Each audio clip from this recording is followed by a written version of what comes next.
Something we have to pay attention to, though, is the potential for the U.S. government to take moves against Chinese companies and the apps that they try to get on our cell phones. We heard from that regarding Mark Meadows, who said Thursday it's a possibility.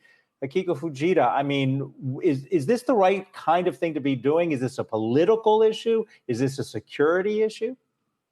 Well, it's a little bit of both, but what Mark Meadows said is not necessarily a surprise or new, because this has been pretty well telegraphed from the State Department. Last month, we heard Mike Pompeo unveil what he described as an expansion of what is called the Clean Network. Now, we've already seen that at play with the 5G infrastructure, essentially the government saying that you cannot use Chinese components in the build out of 5G in the US. That was expanded last month to include Chinese apps, as well as the cloud, as well as carriers, and then underwater cables. And so, you know, what Mark Meadows is saying really just is kind of building on that message we got from the State Department.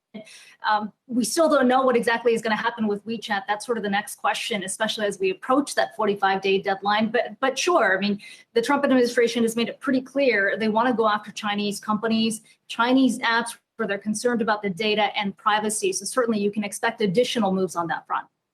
And guys, you know, Akiko's right that WeChat is the next big topic here from Tencent. But, you know, overall, if the Trump administration really wants to walk its talk, then I think this makes sense. It's no surprise. And in fact, you look back, Huawei was first, but really stood alone in terms of the administration going after Huawei back then. Then when TikTok happened and the rhetoric kind of was heating up, it kind of looked like it was just a response to Trump being asked about it. I mean, I remember a few weeks back, or it was already maybe over a month ago, when there was the first report of Trump saying, oh, we're looking into TikTok. Yeah, we're looking into it. Well, it was in response to a question of, are you interested in going after TikTok for security concerns? It sort of seemed like the aggression there and the rhetoric was just prompted by being asked about it. And still, you only had Huawei and TikTok in terms of that list there. Now, if the list is going to grow, it would make perfect sense. What would be more interesting to me, the next question is, let's say it's President Biden soon enough. Does that continue? Does that trend continue, or does a Biden administration kind of tone that down, that aggression toward Chinese companies in the U.S.?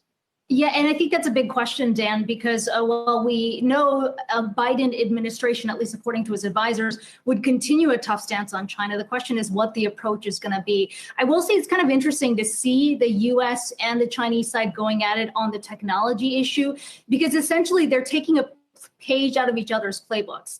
When you look at the export control list last week, that's something the U.S. already has in place. The Chinese saw that and said, look, we're going to expand it as well. And when you look at how the U.S. is trying to ban these Chinese apps, that essentially is what China does. So it's kind of interesting to see both sides sort of try to match each other with each other's laws.